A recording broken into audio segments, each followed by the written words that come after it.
হ্যাঁ, দুধ চা না, র চা প্লিজ। বাবা, এতটা ঘেন্না করো নাকি আমাকে? এমা, ঘেন্না কেন করবো? তাহলে আজকে সন্ধ্যাটা তো আমার নামেও কাটাতে পারতে। আই বেশ, কিন্তু তুমি তো জানোই অ্যাসিডিটি।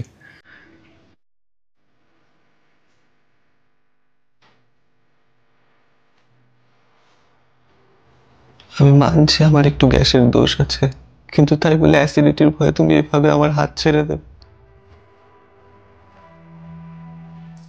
তুমি তো চাইলে একটা অ্যান্টাসিড খেয়ে নিতে পারতে। আমার আর তোমার মিলনে তখন কেউ আটকাতে পারতো না, পারতে না তুমি। এটুকুও করলে না আমার জন্য।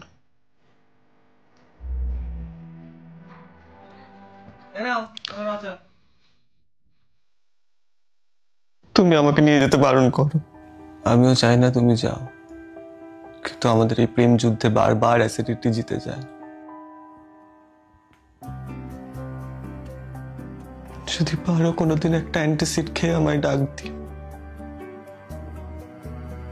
আমি ওয়েট করব তোমার জন্য।